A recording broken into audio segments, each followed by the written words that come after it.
This podcast is a proud member of Pod Nation Media Network. I see ghosts, specters all around me, vivid and stark, blazing the dark. One by one, pictures gather round me. Where those moonflowers used to lost no more. Specters gather round here, vivid and stark, blazing the dark. Night by night, stare into the black where moonflowers used to grow. Welcome back, everybody, to another amazing episode of Paranormal, the New Normal. I'm your host, as always, Jeremy, trying to make the world seem a little more normal. Does it ever happen? Yeah, we're just kidding ourselves at this point. 200 something episodes in, we're kidding ourselves. But, as always, I have a guest with me on this perilous path. And that guest tonight is Carolina Gutierrez. And she is a medium, mental health advocate, and so much more, but we're going to get into all that in a bit. First things first, how you doing tonight, Carolina? I'm good. I'm excited. I'm excited about talking today here. Well, we're excited to have you. So, just to start this off right, what got you into the paranormal? The same question I ask everybody to start the show, because it always leads to so many wormholes, and I love it. That's such a long story, but we like long stories. I was partially pulled into it. Let's put it that way. I don't know if I, at least consciously in this life, selected it, but definitely I was pulled into it. And just experiences and kind of moments throughout my childhood and adolescence that, it wasn't until I was about in my early 20s that somebody mentioned something that all of a sudden, all of this made sense to me. So I was kind of that weird kid that, that was extra sensitive. Let's put it that way. Yeah. Okay. Well, I will say we love childhood experiences in this show. So please, what happened to you as a child? Because that's our bread and butter in this show. I got to say, that's our bread and butter. Okay. So the very first, I'm a medium now. I work with people. I'm a counselor. I do spirit workings with them. It's now very much my life. But, I tell people the first time that I heard spirit, I was 4 years old, and I had no way of making sense of what it was. But I still remember very clearly that day. It was Sunday. It was a Sunday. It was really crappy TV. And you just kind of watched whatever was there, right? And there was the 90s. Yeah, it was the 80s actually. So let me date myself a little bit further. It was the 80s, and there was a fascinating. Actually, it was very out of the norm of what was usually on TV on Sunday afternoon, and it was a profile on therapeutic touch, some type of energy healing, and I remember being just wide-eyed and fascinated looking at this. My mom was in the kitchen cleaning or doing something. And I remember there was a plant right next to the TV, and I started hovering my hand over the plant. And of course, immediately, after the show, they're like, don't do this. No one untrained should do this. Be careful, all that stuff. And so I immediately pulled back, right? And I pulled back from hovering my hand over the plant. And I'm like, oh, I shouldn't do this because the TV is saying I shouldn't do this. And there was this very distinct, not my voice. I had never heard it before, but it was a very distinct voice that said, keep at it, keep trying, do more, don't stop, do this, right? And I remember it being it was very kind and very gentle, but it was very outside of what I had experienced up until that time. And I made no sense. I didn't understand what it was. And over the years, that voice very much started kind of feeling like it was my own internal voice, right? But it was always guiding me, constantly guiding me. And it wasn't until I was in my early 20s, I was at a workshop, and there was a medium at the workshop taking the workshop as well. And over lunch, she was giving everybody little readings. And when she came to me, she said, honey, you're more intuitive than I am. You should be doing this because you got to listen to those stories that are going on in your head. And all of a sudden I was like, hold what? You know, like you could have knocked me over with a feather because I had no idea. But then all these instances in my life where that voice showed up and, you know, different things happened with people. For example, I was a waitress and I, you know, in high school and I went up to the table and it was a big group. It was like 14 people. And they said to me, we'll give you an extra tip if you guess my sign. And I said, okay. I just said whatever came to my, like I didn't think about it. I just said whatever came to my mind. And the group just went hushed. And they're like, whoa, how'd you do that? And I was like, you know, and I was just kind of rushing. I'm like, listen, I have other tables. Can I just take your order? Let's, you know, I really didn't think much of it. Right. But the whole dinner, every time I'd show up, they're like, try again, because you don't understand the odds of that. Right. So, you know, what would the odds be? 112, if I'm not mistaken, or?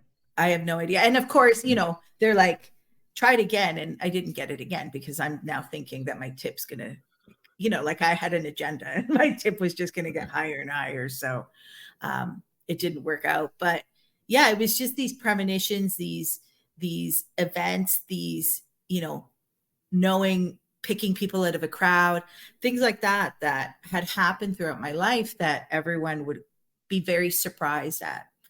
And I thought everybody had this kind of internal dialogue going on. And it wasn't until much later in life that I realized, no, that's not necessarily the case. So yeah, everybody wishes they had this internal dialogue going on. It's not the case. And just for my listeners out there, I was correct. There are 12 zodiac signs, so I mean it's a 1 in 12 chance. But you know, I mean, as a famous man, Han Solo once said, "Don't tell me the odds." But so please continue. Yeah, no. So it was you know, when that medium told me, I remember just kind of going home and kind of sitting with that information, and the voice came back and said, "Great, now you understand. Let's get to work." And, you know, my life changed completely from that day forward.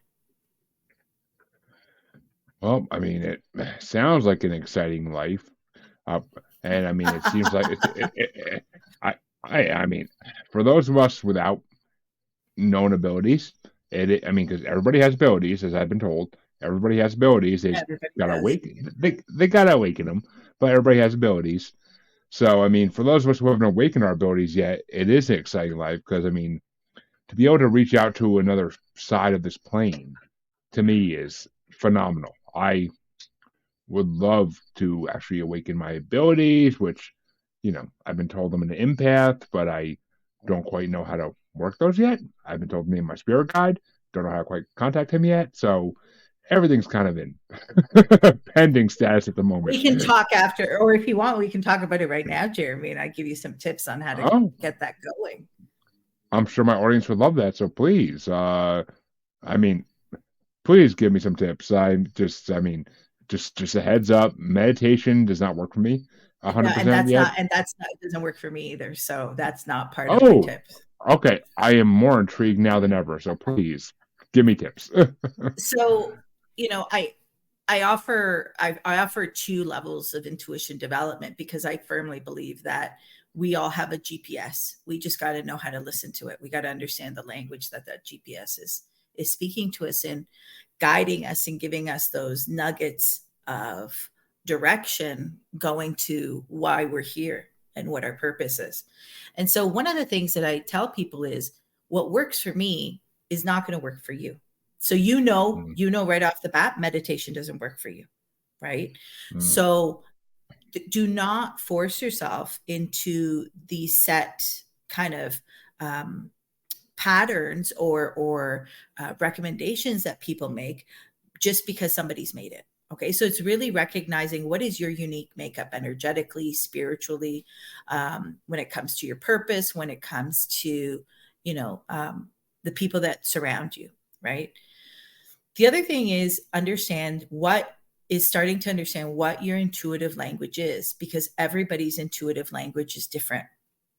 And when I talk about intuition, I'm not talking about you kind of using your mental faculties to kind of reach out and figure out what's on the other side. No, I am a proponent of you taking advantage of your spiritual crew, your team. So you talked about your spirit guides. So it's really starting to develop that relationship in figuring out which guide is the one talking to you, what is and you have multiple guides, right? In the practice that I have, we call it your spiritual court. So it's knowing, who's there for you and what is it that they help you with, because different guides help you with different things. And when it comes to spirit guides, I always say that it's a season, reason, or a lifetime. You have guides that you're born with, that you take every step with until your last breath, and they usher you over to the other side. And you have ones that come in depending on the purpose or kind of what's going on in life. So you see a lot of guides, for example, come in when somebody becomes a parent for the first time, and when their children change kind of the stages that they are, right? Because they require different things. I have to interject here because I have a 10-year-old, and I have my actual first biological child on the way, about 6-ish months along. As I look at my wife as I say that, but about 6-ish months along at this point. So I mean, Congratulations. thank you. Maybe in about 2.5 months or so, something will awaken. We'll see, but that's good to know. That might be what moment awakens it. But well, and I think also, when it comes to pregnancy, women carry, they become moms right away as soon as they find out, right? For dads, it might take a little bit of time, right? It's kind of this. I mean, I've been a dad for 7 years now. Like 6.5 years or so. I've been a dad technically. Well, been called dad, I should say. So, I mean, I've been a dad, but I mean, I don't know. It's something different when it's your own biological child. Like it's a connection that Absolutely. that's natural. It's a connection that's natural, and you don't have to make it. It's just automatically there already. It's when ancestral. It's an already ancestral connection, right? Exactly, ancestral. And already when she like feeling her kicks, like it's so freaky and weird and beyond something I ever thought I would do. Yeah. I mean, it's something I always wanted, but it's not something I ever thought was in the cards for me. But life throws us unexpected curveballs sometimes, and Absolutely. you're happy to catch those curveballs. So, but so what you might see is a different level of instinct kind of pop in when you see that child. You're already seeing some of it, right? You're already kind of having those emotions come in, but you have different members in that spirit court that really are there to guide you in a certain way, right? And so what it becomes really important is you developing the relationship with these members of your spirit court, with the members of your ancestral court, right? Because your ancestors play a really big role in that as well. But unfortunately, in the West, we've lost that tradition in many of our spiritual practices, where if you were to look at the spiritual practices of pretty much any other part in the world aside from the West, you would see that that's intrinsic, and that's a huge part of the makeup of how people understood spirit and their relationship with it. which makes sense. I mean, the East has a lot of great things we don't have in the spiritual realm, and I've talked to lamas and other great members of the East spiritual community, and it's a whole nother world. It's a whole nother world, really. And I mean, And the it's just not the experiences that East, right? Like there's, you look at any First Nations anywhere on the world, even in the West, and ancestors are right oh there, right? yeah, I mean, I've interviewed Native Americans as well, and it's just they anybody who's in connect with their native side, with their natural ancestors that have been here for generations, they are Mhm. always so connected. It's literally ridiculous. I hate to use that word, but it literally is ridiculous, like how But connected they are. but the misconception there is just because you might come from a lineage that's broken that tradition doesn't mean that you can't make that reconnection, because the reality is that your ancestors are the closest spiritual connection that you have, even beyond your spirit guides, because you carry that in your blood, you carry that in your DNA, and you are the product of thousands and thousands of people that walked the earth and lived so that you could be here right now, right? And so if there's one thing that I recommend for people in trying to access their intuition or just become more spiritual or recognize how spirit shows up in their life, is open up the door to working with your ancestors. Which I 100% agree with. I mean, it's funny because I was a donor baby, so I didn't find out my ancestry until maybe 6 to 8 years ago, roughly. And it was not. It was, the minority of my ancestry was what I expected. The majority of it is what I didn't expect. And I mean, I don't know if I ever talked about this on my podcast, even though 200 episodes in, I don't think I ever brought this up. I found out I'm majority European Jewish, which, I mean, it's not nothing to do with the religion. It's more to do with the class of people that migrated throughout Europe in the early years. So it's interesting because I never considered myself Jewish in my life until I saw that. I was like, oh, okay. Like I didn't know what to expect. I didn't know what to. I mean, I'm like, can I make a golem? Like, like it's just like, can I make a Dybbuk? like that's the first place my mind went to, because I'm like, what does this mean for me? Like, I'm like, my paranormal side, I'm like kicked in. I'm like, what does this mean for me? I'm 40 something. I'm high 40 something percent European Jewish. I'm like, I don't know what this means, because it's not a side life I ever explored. And to this day, 6-7 years later, I still haven't explored it fully. It was an ancestry.com test, and I just did it because I had a Groupon for it, and it was, shit and giggles. But surprise. I mean, the interesting thing about it all is it actually led me to knowing who my donor father is, my biological father, because I never knew that. Like, I knew I was a donor baby for a long time at that point. Like, half my life at that point, I knew I was a donor baby, but I never knew who my biological father was. Turns out I have like 8 or 10 biological half brothers, half sisters. But so, I mean, it opened a whole new world. Like, it interests me, people I never knew I was related to. Haven't really had a chance to meet any of them yet, because life gets in the way. But I hopefully someday I'll get to meet some of them next trip to New York, maybe. But I mean, it's interesting. Like, it basically unlocked a whole side of my spiritual side that I didn't know existed. And Absolutely. now I'm trying to like put the puzzle pieces together. Like, where does it all fit? Because I always was told growing up, like, oh, you're Italian. You're basically almost 100% Italian. That's not true. Like, that's not like these European Jews. I lived in Italy at one point or another, but that's not exactly what I am. Like, I don't know. I just, to this day, I've been thinking about it a lot, like lately a lot. And it's funny, it came up on the synchronicities and all that. But I mean, I don't know. Like, I don't think I've ever actually talked about this in my podcast. 200 something episodes in, I don't think I ever talked about this. So kind of interesting that it finally comes up. Well, as you're discovering it, there's a couple of things that, excuse me, you might want to keep in mind. Number one, just because you have the genetics doesn't mean that a particular ancestor or ancestry wishes to work with you. So, for example, it's funny that you say that, because my genetics, I have a high percentage of Sephardic Jew. We are not Jewish at all, but I come from a region where they when they were being expelled from Europe, they went to hide, right? They're like, I'm raised Catholic, everybody thinks we're Catholic for however long it is, but that's not the case genetics, right? Yet my Jewish ancestors made it very clear when I started to explore this, that they're like, yes, we know you have this ancestry, but we're not the ones that show up for you that much when it comes to working together.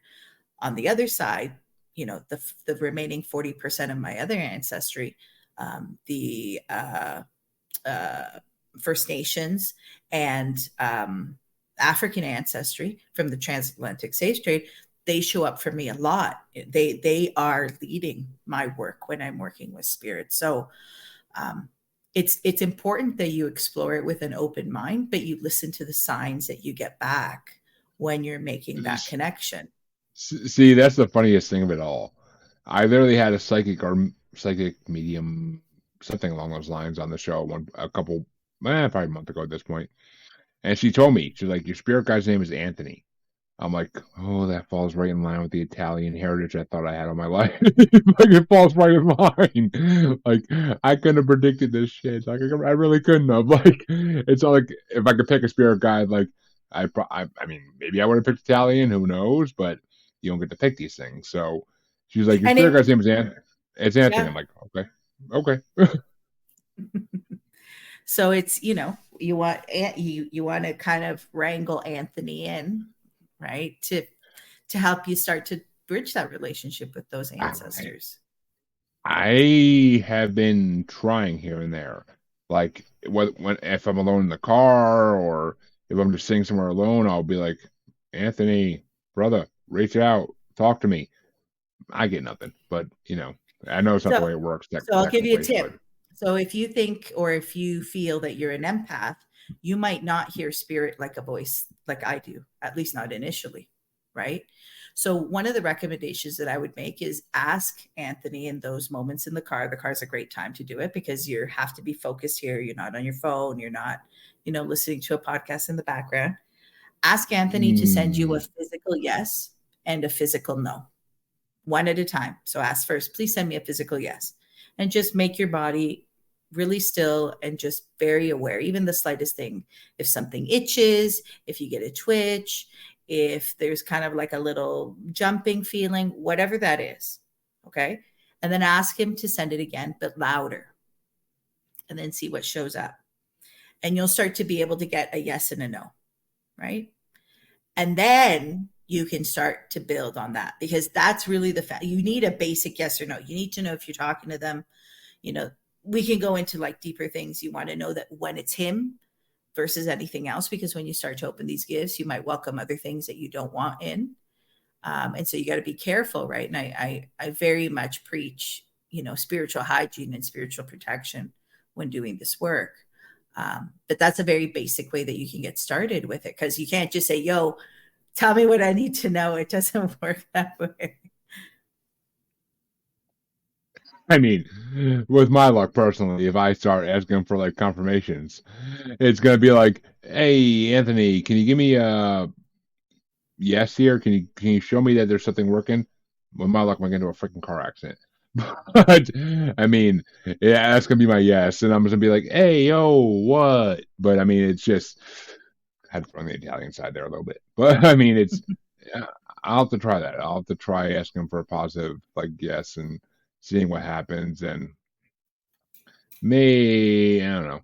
I mean, there's also part of me that's like, ooh, what else may come in? I may welcome these creatures with divinity and use them to my advantage. But I mean, we'll see. So there's a couple of things that you can do in order to get that straight, because if you're telling me what you're telling me, then you might want to consider some spiritual cleansing before you do that, right? Because these gifts can attract, and people don't talk about that enough, I think, in this space. They can attract not so great energies. And it's something that you have to be really, really careful about, right? Yeah, I mean, I got some villains in my life at the moment, put it that way, that if they happen to disappear, I wouldn't be too upset, but I'm not getting my hopes up. But I mean, I'm just saying, dark forces that be, if you want to help me get rid of somebody, I might make a deal with you. Let's see. I mean, not saying I'm welcoming dark forces into my life. I already live in a possessed house. I don't need more than that. But it's just life has been difficult the last year, and I would welcome an exit from this difficult life at this moment. Not in a final way, but in an exit from these circumstances, I'll say, because I don't want to invite the worst things in here. Come on now. No. I'll say it right now. No. Y'all not welcome here. Just stay out. But you know, I don't want to bring the worst things in this world to myself. I mean, I don't know if you are a believer in demons or really bad spirits, Absolutely. but okay, I would say. I'm Latin. Like there's no we believe in bad luck and ghosts and all the stuff in between. So I'm I find it Yeah. that it's something that I bring up a lot because we live in a world where the new age has very much taken over and doesn't like to talk about those things, but it doesn't mean that they don't exist and that you don't have to deal Oh, with them. This work. I mean, I personally don't like to call them demons because I feel that's too Christian of a phrase in a way. Sure. I, Marketing, I'm whatever marketing you wish to use, but where it's I at mean, the end of the day, it's not great, right? I mean, I am I am against organized religion completely because of, well, not because of experiences I've had, but because of experiences I've heard others had. And I mean, organized religion has been trying to shut down the paranormal for 50 plus years, so I am not a fan of it. But I personally, I mean, are there demons out there, as some of you may call them? Oh, 100%. Are they Yeah. really these fiery red, ugly things? Maybe not. Maybe they're just very evil spirits. I mean, I'm one to believe in djinn or skinwalkers more than demons per se. But But those are different categories, right? At they, the end of the day, have there's you can write a whole volume of books in regards oh, to I, the way you do that, right? you, So, you could, but in my mind, they're all just pure evil, and they were just given different names by different societies. right. I mean, in my mind, at least, I'm not saying everybody needs to subscribe to my beliefs, my ideology, but in my mind, they're all different. They're all the Well, for same example, ish. I don't know, I'm not an expert on the gin at all, but my husband works with that a lot and he's studied that a Ooh. lot. And my understanding of the gin is that you have benefic, you have malefic, and you have neutral as well, right? Just kind of in the spirit world, right? You have land spirits that are friendly and you have land spirits that not so friendly, right? So I think that there's nuances there, but not everybody wants to go into those details, right? I mean, I agree 100%. I mean, for Djinns, you got, the Rob Williams version of it, which is friendly and neutral, and it's just gonna try to help you, maybe even. And then you got the ones I've had people talk about on my show that have been in their lives, and they're just, Oh, they're brutal. They're they're real. brutal. They're brutal. Absolutely. When you deal with somebody that has that in their life, it's serious, serious stuff. Yes, I mean, I've had some Middle East guests on my show that are just, they've had experiences with Djinns, and it's just like, whoa, like, I would not wish your life upon anybody. Yeah. Anybody. Yeah. I mean, and skinwalkers, I mean, yeah, I threw them in there as a sign of evil, but they are a whole nother category, and they are, I mean, they are pure evil. Don't get me wrong, they're pure evil, but it's kind of more created evil than natural evil in a way. Yeah, there's categories of entities, right? And I'm by no means an expert in it, but I've had enough experience. I've been, doing spirit working for 20 years. My partner does it as well. And so we've come across enough to know that yeah, there's a lot out there. And there's different ways, right? Some of them are primordial, some of them are attached to things, some of them are created through situations or instances, some of them are brought on by trauma, like we could go on and on. Sorry about that, that's my dog in the background. It's all good. I'm honestly surprised my dogs are being quiet. But I got So two yeah. mastiffs, so when they Oh when they yeah. bark, they're loud. But yeah, I mean, primordial evil is a oof. Primordial evil is the true evil in my mind. I mean, evil we create these days is not as bad to some degree. I mean, yes, I've had people on the show who have a poltergeist in their house to this day, and it's not pleasant. I'm not gonna say it's pleasant, but it's nothing like primordial evil. Nothing like there's something that's been there since the beginning of time, and it's just Well, it could be conjured. waiting. It depends who lived in that home before. If they conjured that, you'd be surprised at the stuff that people play with, right? Like it's just Oh, I right. mean, Like it's Milton Bradley selling Ouija boards since the 50s. Like, geez, like yeah. trying to make people conjure evil for God's sake. So, I mean, I and I say God's sake, even though I don't really mean that, but it's just Okay. turn of phrase. But I mean, Ouija boards themselves, like, what the hell were Milton Bradley thinking? Just trying to give people a way to conjure evil things into the world? Like, I I'd say yeah, that, but I think even in our in what we're seeing in the modern world where, there's been a resurgence of this, like the last 10 years in this space has been like nothing that we had before in regards to people being interested in stuff. And you take a look at, TikTok or social media and you see some of the sigils that people play with and you see some of the activities that people say this is what you do, and then somebody just follows blindly and then they get themselves in a whole whack of trouble. So I think there's just a lot of ways that it kind of shows up, right? There's a lot of like oh, I mean, knocks on the door, right?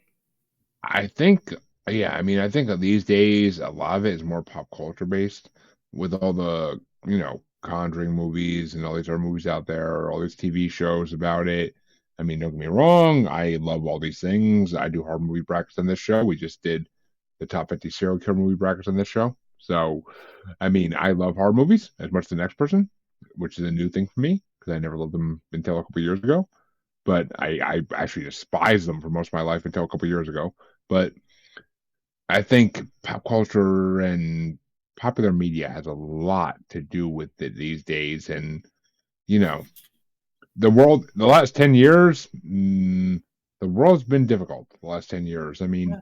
I wouldn't say, maybe not even the last 10 years, but the last, God, 5 years especially, the world's been incredibly difficult to deal with. And maybe these people are looking for an escape or looking for a Yeah. way to make their life easier. And I Or get making that. sense, or searching to make sense, to bring meaning back. Exactly. That there's a lot of Exactly. ways. I mean, exactly. That's 100% what I mean. Like Like, it's just, the readings that I used to do, that me and my husband used to do 15 years ago, we'd have a serious hex or a curse a couple times a year, right? Like very rare. It was. Now it's like once a month at least. I do shows. I do public shows. I do witchy fairs, psychic fairs, markets and stuff. So I'm in the trenches on top of my private practice, and the stuff that you see, you're just like, and the things that people admit to, you're like, oh my God, it's like all common sense has departed when it comes to this space.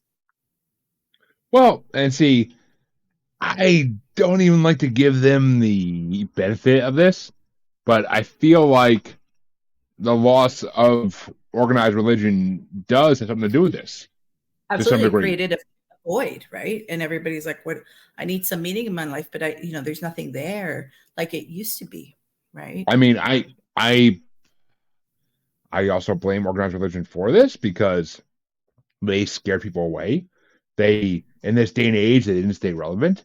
But in my mind, it's also, I don't know. I don't know what to think anymore. It's just, it For seems like me, the it's world is lost. there's, But there's been a actually, concerted effort for the last 200 I'm a, years. Sorry, go okay. ahead. I'm gonna let you expand on that. I actually have to go lock up my chickens really fast. I realized I just didn't do that yet, and they're gonna hopefully they don't get attacked in that time. I don't think they will, but please expand on that while I go do this real fast.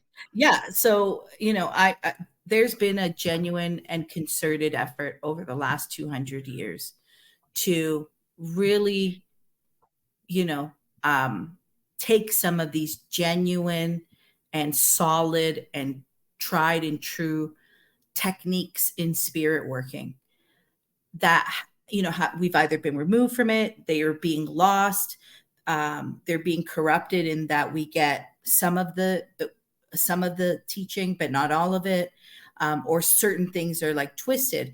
And we see that with the rise of the New Age movement, right? It's understanding that there's just enough there to grab people's attention, but there isn't the same level of efficacy in spirit working that we had, thousands of years ago. As much as you might not like organized religion, some of those organized religions, at least in their initial stages, without the corruption, without all the bad stuff, because listen, I get it. I know that's there. They were genuine techniques for spirit working.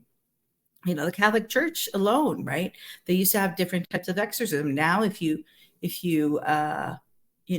find out, an average exorcism in the Catholic Church can take anywhere between 8 months to 10 months. Like it's insane, right? When you go to other traditions, you realize that some of their workings are immediate, right? But for example, the church banned the use of the Latin Rite. The Latin Rite was very effective in that work. And if you go even further back in the Middle Ages, the church used to have different rites depending on the type of whatever entity they were exercising. There was different rites because there's different types of entities. So we see that the more that we depart away from that, the more that we're seeing this stuff come up, right?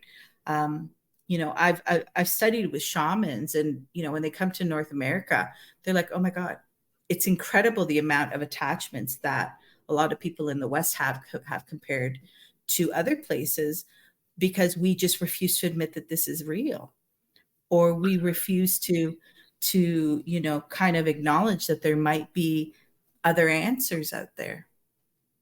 See, I feel like that age is slowly coming to an end, though. I mean, yeah, it is. But hopefully we don't lose the traditional wisdom that knew how to deal with this. I don't think we thousands will, of years because ago. I don't think we will, because I mean, pop culture alone has made people realize, okay, the church knew how to deal with these type of things, and I mean, people are embracing native culture more than anything nowadays. So I think all these things combined, like the amount of books out there, and I mean, as the name of the show says, paranormal is the new normal. I didn't use that for my show because it was already taken. But paranormal, the new normal, is true. I mean, it's what it is. I mean, I find it more and more in this show that I've talked to over 200 people in the paranormal field in the last 2 years. Could I have done that 10, 15, 20 years ago? No way in hell. There would not be that many people in this field willing to come on a live show and talk about what they do. It would be, oh no, I say it all the time on the show. I was brought up in the 90s. Psychics were that weird little shop on Main Street that nobody went into. Like that's the way I was brought up, and now I talk to psychics on a weekly basis. So, is anybody going to really tell me that this is not real? No, they can't. They can't. I've dealt with so many people in the paranormal field in the last 2 years that they can't tell me this is not real. I mean, but you do. But you still get those people, and I always say because I ask people, well, what do I do if somebody in my family doesn't believe? I'm like, well, it's not your job to convert them, right? If that's their path that they choose to, live in denial, even with such obvious truths in front of them.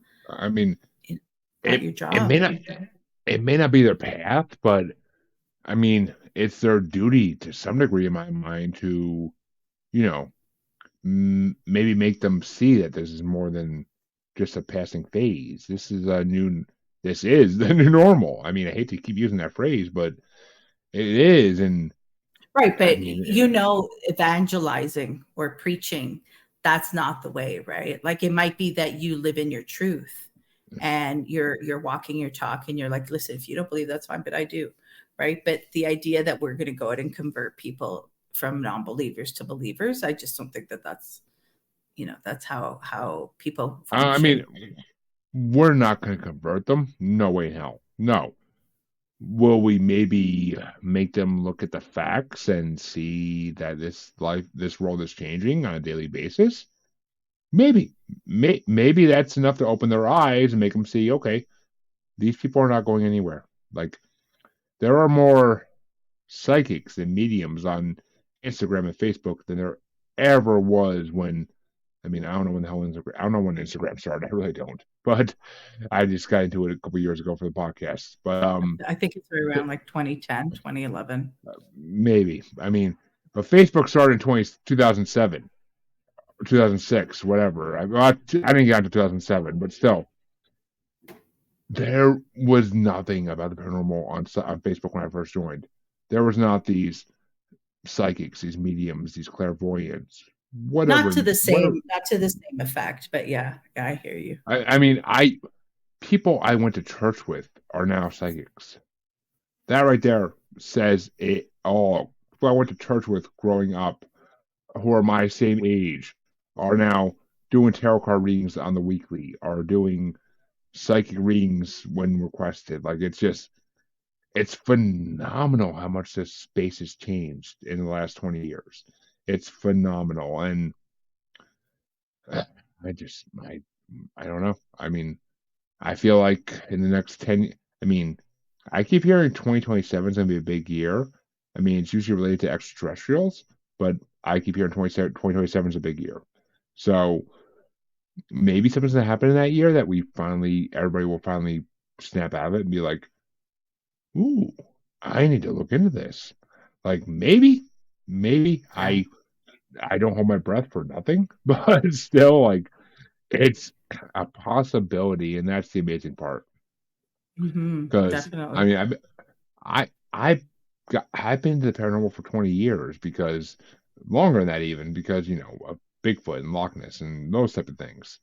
But the spiritual side of it, I really only embraced the last 2 years, and I've worked with Reiki masters, I've worked with mediums and psychics, and there are things that I never could imagine actually work.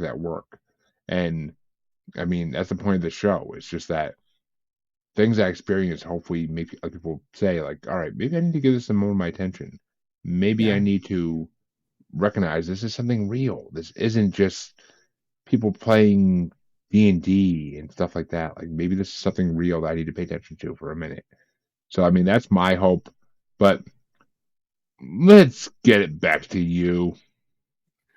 Because I mean, this should be about you, and I mean, yeah, we've done 14 That's minutes. okay. I like the back and forth, right? This is a discovering, right? Oh, it's been a good show. I ain't gonna lie, but but for all those listeners out there who do have this issue, I want to touch on it, because ADHD is a real thing. Apparently, I have ADD or ADHD. I've been told by podcasters. I didn't think I ever did, but apparently I do, according to people I know that told me I have this thing now. I mean, it's a new thing to me. I'm still accepting it somewhat. But how do people turn this around and use it to their advantage? Like, how do people take ADHD and ADD and use it to their advantage? That's a big question. So I think part of it is getting a proper diagnosis, starting right there. I was diagnosed in my early 30s when I went back to school. So I did not grow up understanding the mess and the chaos and, all the stuff that can come with it. So the proper diagnosis really helps. Because it tells you the type of ADHD that you have, and it tells you how that ADHD shows up for you, because it doesn't show up the same for everybody else, right?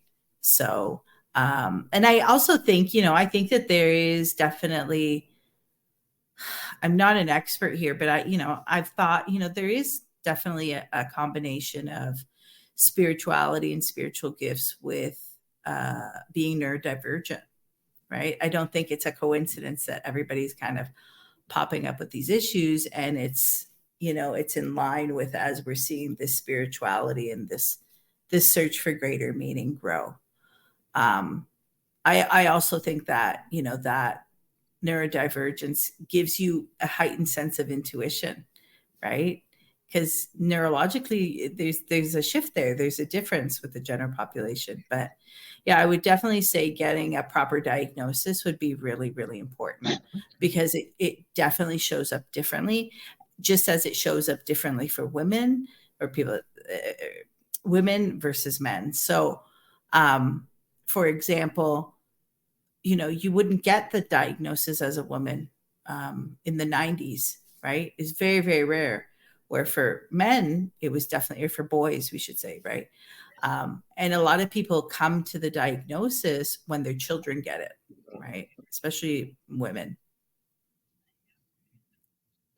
I mean, it makes sense. It makes sense. I mean, you got to recognize what's going on with you first before you can tap into these abilities. And Yeah. I mean, I've yet to have a proper diagnosis. I probably should once I actually get a primary, just got insurance for the first time in a couple months. Oh, okay, like 6-7 months ago, actually like a year ago, for the first time, and I have yet to go look for a primary. So probably should do that first. But I should get a diagnosis for what if I actually do have one of these things, and maybe that'll help me with my path. Maybe, it's possible. I imagine it would be. I think it, with the diagnosis, then there's, like, for example, I was in school, so I was able to work with a learning technologist that the university provided. So they taught me a lot about using technology to leverage kind of the areas where I might not be great in. And that really supercharged how I was able to make use of it, because I had spent years trying to figure out, what was going on. And never in a million years would I've guessed that I had ADHD. Right. And so when I got that, plus the 10 plus years in adulthood where I had spent trying to get more organized, figuring out, like I would read blogs and books and magazines and you name it. And it was all these kind of tips and tricks, but that I would try and apply, but it wasn't that great. But once I got that diagnosis that said, this is how it shows up for you, all of a sudden I'm like, oh, okay. So this past knowledge that I knew about that stuff, this is how I apply it specifically for me. And it really made a big, big difference. But I think part of it is just recognizing that things are a little different. And so you're gonna, the traditional wisdom of life might not apply to you the same way, right? The tips that you might get when you become a parent, or, keeping your house clean, or, keeping appointments and stuff, that might not be what applies to you, right? You might have to approach that from a completely different place. Exactly, because somebody who doesn't have what you have is not going to understand how you think, which Exactly. is a good segue to my next question, which is basically, I mean, to stand in your truth, per se, is, I imagine that's a great way to improve your intuition. 100%. Yeah, you're on the ball there, right? Removing those masks, recognizing kind of what you're fooling yourself with. Because if you're fooling yourself in some area, then that's going to be really difficult to identify your intuition when it comes into that area. Recognizing your trauma, recognizing the kind of the soft spots or the trigger points that you might have. That's going to be very, very useful, because when it comes to intuition, even though we all have it, we all share that, whether you acknowledge it or not. Everybody at some point has had some gut instinct, whether it's not to cross the street or, something like that. Exactly. I mean, if you're driving and your instinct tells you, like, okay, I need to go this way because I feel like this way's going to be packed full of traffic. 90% of the time, you're right. I mean, 90% of the time, you're just like, okay, Yeah. I've been down this path enough to know what's going to happen if I go down this path. And basically, I am going to go down this alternate path because I understand this main path is going to be blocked. And you bring up a great example, because I get this question a lot. Why is it hit and miss? Why can I tell traffic really well? Why can't I pick a good partner or a good job? Or why do I go through these cycles, even though I've been through it before, right? And if you think about it, because traffic is the number one example that I say to people that they should use to refine their intuition, for you to start to develop that language, recognize the yeses and the nos, right? Because traffic has very little consequence. People might debate that if they have like long commutes and stuff, but at the end of the day, usually traffic has very little consequence in the overall scheme of our life, right? Versus Yeah. those burning deep questions of like, why do I pick the same abusive partner? Why do I, have difficulty with relationships or just friendships or, problems at work or whatever? Those questions hold an enormous amount of clout. The answers there, your life is shaped around these experiences, right? And so your bias, your trauma, your static, your previous experiences, other people's opinions of you are going to influence those answers. Traffic, what are you going to get? Like what's the what's the trauma there? Unless you've been in a car accident, but like really just it from a general perspective, you get really quick responses and being like, oh, I listened to my intuition correctly there, right? Oh, that panned out. Or I didn't listen, right? Because sometimes when we don't listen, those are huge learning opportunities too. I mean, how many of us have gone? How many of us have just stuck to the path we usually take and just been like, oh, I should turn it off here? Like it's a fact Yeah. of life. It's a fact of life. Which, once again, an amazing segue to my next question. Because people may say, like, I try to stay connected to spirit, but, life gets tough, which I personally can. The last year of my life has been the toughest life of my year ever. And, like, so many obstacles thrown my way, but I mean, I managed to mainly overcome them all. But it's just, like, 20 plus grand later. But I managed to basically avoid them all. But when times get tough, how do you recommend people stay with the spirit? Well, it's number one, it's understanding that it is a mode of resiliency. Like if we're looking at it from a mental health perspective, it is a way that we overcome obstacles, that we work through pain. It's recognizing that there's a higher power at play. I'm not going to use the word God, but just this other thing that there's something outside of us that is, that's at work. But sometimes it's recognizing and just admitting that things are going wrong. Like I think we live in a world that is full of fake positivity. And we have a lot of people that, that meme, we've all seen that meme of that little character in a burning house sipping coffee and saying everything's fine, it's fine, there's nothing wrong. And it's like, no, there's everything wrong, your house is on fire. And so number one is being able to admit this sucks, right? A lot of people, it's almost like they don't want to admit it, right? Because I don't want to manifest it, I don't want to bring it into my world. And it's like, it's already there, and you can't change a situation that you don't admit is there, right? I think very much building that trust in spirit when the times are not tough, or when in a situation where it's not, not as difficult, so that you can start to trust it and then bring it into other areas of your life, right? I think also our ability to be quiet. We live in a world where we are entertained 24/7, 365 days a year. What is your quiet time? In the car and in the shower, and maybe taking out the garbage. But aside from that, tell me a time where people are not actively engaged in doing something, right?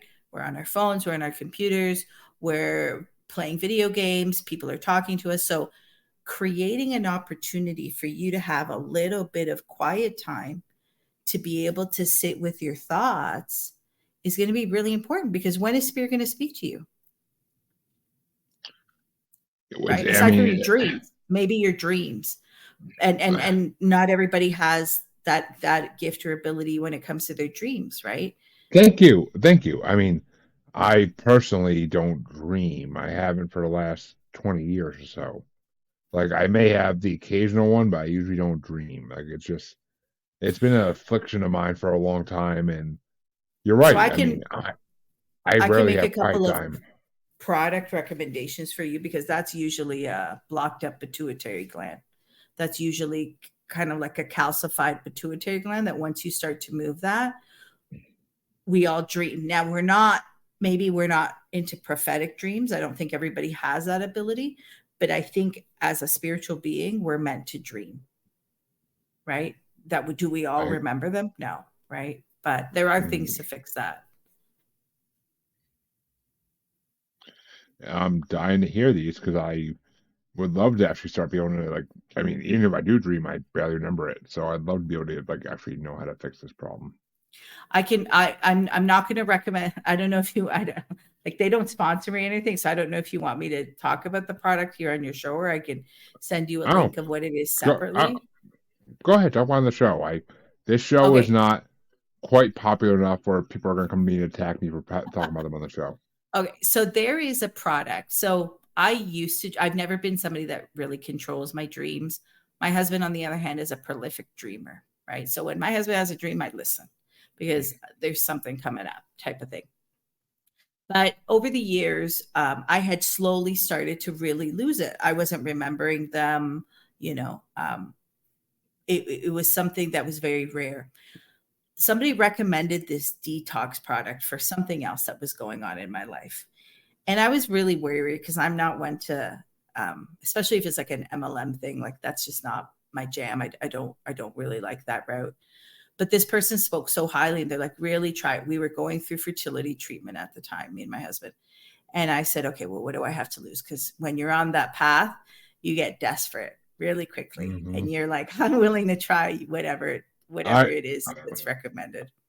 I just want to say I get that 100% because my wife and I tried to have a kid for the last 3 years, and it took literally 2.5 years to make it happen. And by some miracle of something out there, it happened. I don't want Yeah. to say God, but by some miracle of something, it happened finally. And Yeah. we tried for a long time, and I actually thought I was infertile for a while. I thought maybe the COVID vaccine made me infertile or something. I really didn't know what to think. But Right. I Well, mean, it was so just scary. we were year 10. Let's put it this way. We were year 10 when we Oh, tried okay. this. And it did not make me conceive, so I'm not saying that it helped with that. But she was like, it might be that you need to detox. Like maybe that might be an issue. And I said, okay, well, what do I have to lose? And it was very simple. It's just a little spray under the tongue. And I was on the Facebook group for the product and people were just raving. And I was like, what? I'm like, okay, well, what do I have to lose? And it's something called TRS by Coseva is the company. They recommend 6 bottles. Once you go through the 6 bottles, that's the minimum kind of detox.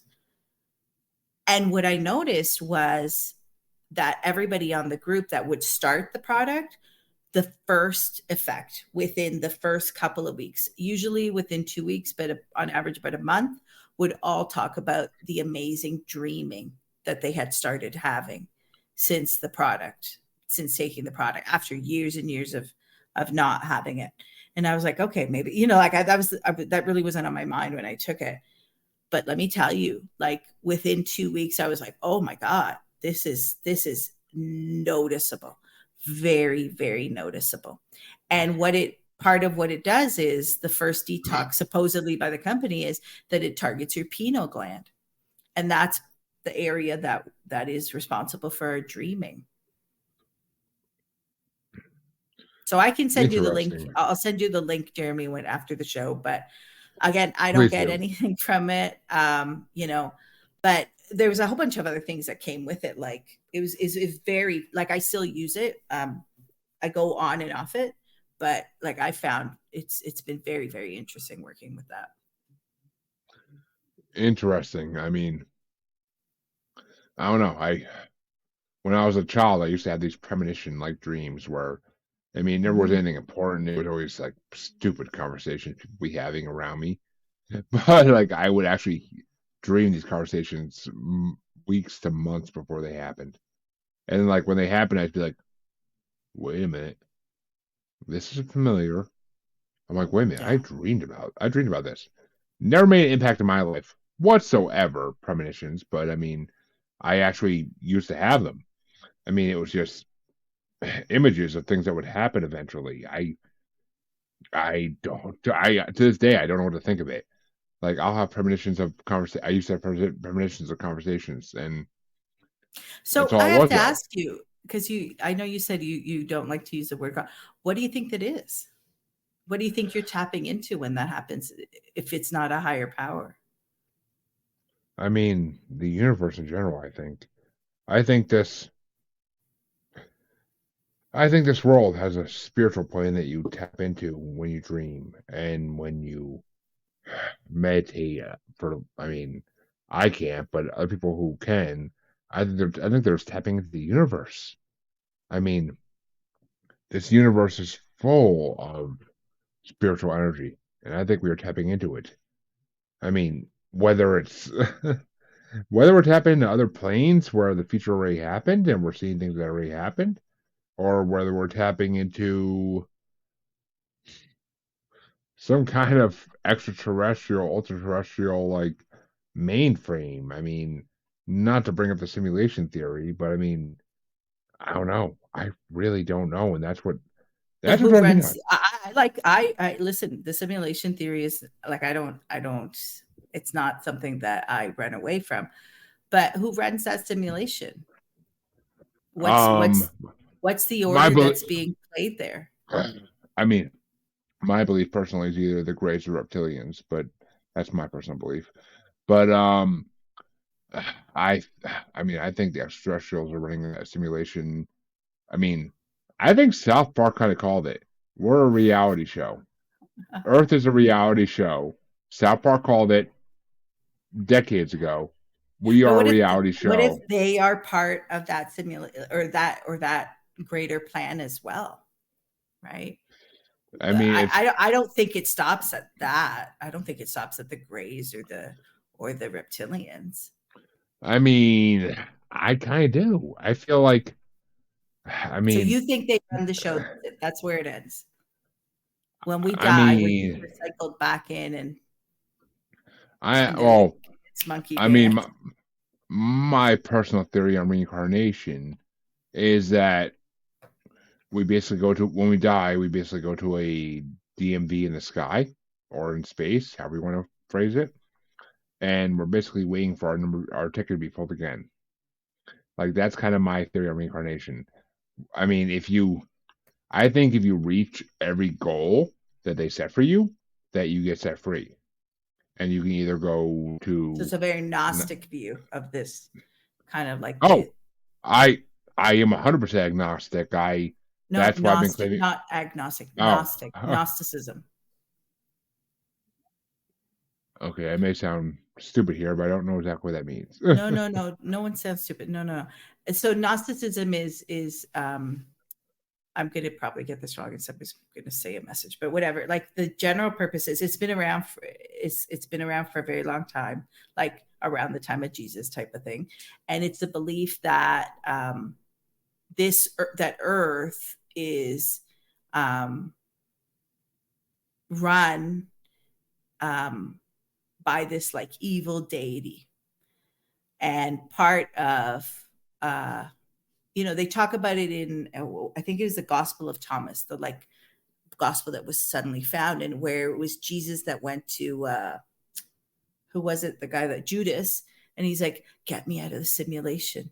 Give me up so that I can get out of this simulation. I can get out of this trap because it's that we're trapped and then we go over and over again." And some people have like layered ET stuff on it where um, they get juice from our fear and from our trauma and from kind of all these negative emotions that we run through in life.